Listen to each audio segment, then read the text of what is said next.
Hello everyone, welcome to our channel Education Hotspot. So this is the next video in the series of Sociological Dictionary. Sociological Dictionary में देखिए बहुत सारे ऐसे term होते हैं जो डायरेक्टली इनडायरेक्टली आप लोग सोशियोलॉजी जब पढ़ते हैं तो वहाँ पे देखते हैं। तो एक बेसिक कवर करने के लिए, सोशियोलॉजी के बेसिक्स को ओवरकम करने के लिए it is important to cover the dictionary. अब वो पूरी डिक्शनरी उठा के उसे वर्ड टू वर्ड कवर करना, खुद समझना थोड़ा मुश्किल हो जाता है। That's why I am here to solve you out with this problem. तो आप कोई भी सोशियोलॉजी का एग्जाम प्रिपेयर कर रहे होंगे, be UPSC, NET, PhD, MA, ये जो डिक्शनरी वाला पार्ट है ये आपके लिए बहुत इंपॉर्टेंट रहने वाला है। तो हमारा जो आज का वर्ड इस सीरीज में है that is sociological imagination. This is the new word that we are going to talk about. इससे अलावा हम लोगों ने बहुत सारे वर्ड पे बात करी है, प्लेलिस्ट में वर्ड है, आप लोगों ने देख सकते हैं अगर आपने नहीं देखा है। And in case ये सीरीज आपको फ्रूटफुल लग रही है, you are finding this series very beneficial, तो please do like the video and इसको मैक्सिमम लोगों तक शेयर भी कीजिए। So the word today is sociological imagination. So sociological is directly related with society and imagination is something, imagination का मतलब क्या होता है? कल्पना। तो जैसे देखो छोटे पे आप लोगों को एक ऐसे दिया जाता था कि अगर आप एक दिन के लिए प्रेसिडेंट बन गए तो what will you do? Right तो इफ यू वर प्रेसिडेंट तो वहां पे आप इमेजिनेशन करके चीजें जो है वो मेंशन करोगे। तो आप इमेजिन करते थे, जैसे कई बार ख्याल आता है यार काश हम भी ऐसे स्टार होते, लोग हमारी भी ऑटोग्राफ लेने के लिए भाग रहे होते। तो this is the imagination, right. तो इमेजिनेशन इज योर कल्पना। तो यहाँ सोशियोलॉजिकल इमेजिनेशन ये एक बुक थी जो 1959 में लिखी गई बाय सी राइट मिल। ये एक अमेरिकन सोशियोलॉजिस्ट थे जिन्होंने कंपेयर करा सोशियोलॉजिकल इमेजिनेशन में। इन्होंने क्या करने की ट्राई करी, इन्होंने आई को मी से, इंडिविजुअल को सोसाइटी से कंपेयर करने की कोशिश करी। किस तरीके से, देखिए इंडिविजुअल, मैं एज ए इंडिविजुअल सोसाइटी से किस तरीके से इन्फ्लुएंस हो रही हूँ या सोसाइटी पे किस तरीके से इंपैक्ट डाल रही हूँ, एंड वाइस वर्सा, किस तरीके से सोसाइटी इंडिविजुअल से इंपैक्ट होती है और इंडिविजुअल पे इंपैक्ट डालती है। So this concept I versus, मतलब एक तरीके से individual versus society, right. Individual को आप सेल्फ भी बोल सकते हो और यहाँ पे इन्होंने एक वर्ड भी दिया मिलियो। ये वर्ड कैटेगराइज किया, यूज किया किसने, सी राइट मिल ने। अगर सीधा सीधा डायरेक्ट क्वेश्चन आता है sociological imagination is a concept by, 4 option है, the answer here is C Wright मिल।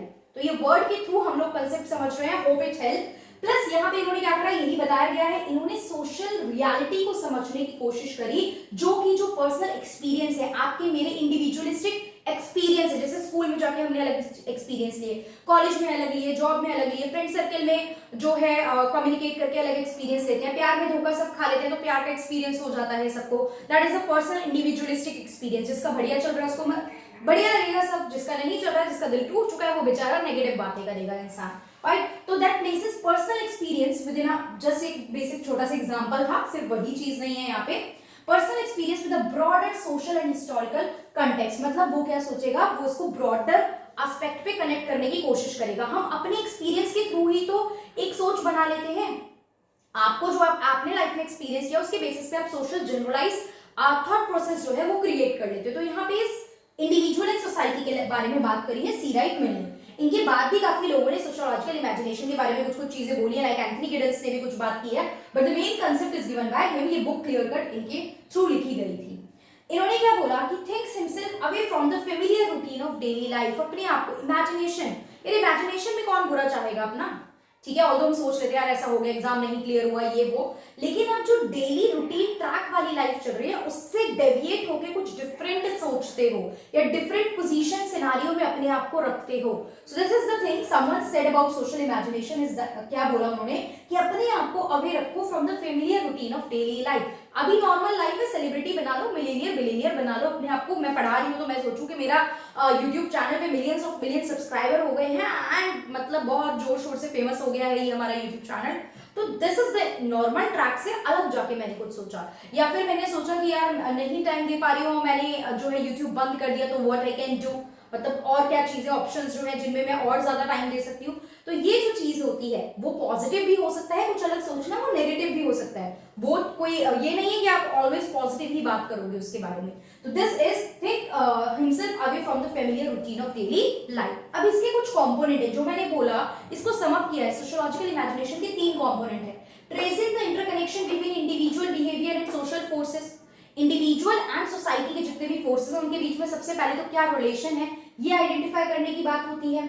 फिर आपको सोशल सिस्टम जो जनरेट कर रहा है, जो एक तरीके से क्रिएट कर रहा है ह्यूमन बीइंग्स के बिहेवियर को, वो आपको लर्न करना है, आइडेंटिफाई करना है। सोशल सिस्टम की बात हुई।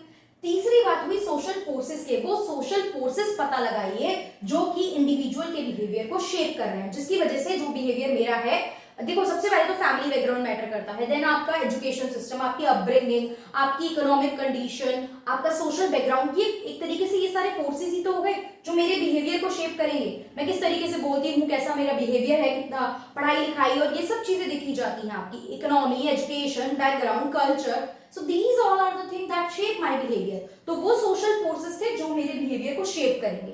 तो ये मैं एग्जांपल के थ्रू आपको बताना चाह रही थी कि एग्जैक्टली सोशल बिहेवियर से इनका क्या मतलब है। शॉर्ट ही रखेंगे, कंसेप्ट समझाना था और वर्ड को क्लियर भी करना था, because this is the dictionary series that we are covering. So this is the topic sociological imagination. I hope clear हुआ होगा। ये बैकग्राउंड नॉइस के साथ थोड़ा सा बियर करना पड़ेगा अभी कुछ टाइम के लिए हमें। I am so sorry for that guys.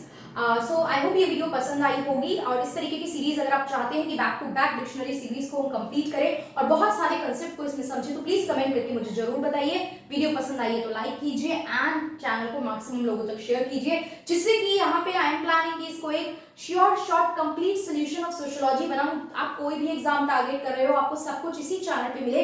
There is no need to go here and there, and there is no need to pay something out of your pocket. आपको पैसा खर्च करने की जरूरत ना पड़े, कोई कोर्स खरीदने की जरूरत ना पड़े सोशियोलॉजी के रिगार्डिंग। चाहे आप एमए कर रहे हो, उसकी गाइडेंस आपको यहाँ मिल जाए, यूपीएससी प्लान करो, वो सब कुछ आपको यही मिलना चाहिए। That is my ideology, but I need your support for that. If जो भी थोड़े बहुत लोग भी इस वीडियो को एंड तक देखेंगे, so please try to support the channel in whatever way you can. So that's all for this video. See you in the next video with one more amazing concept. Thank you everyone.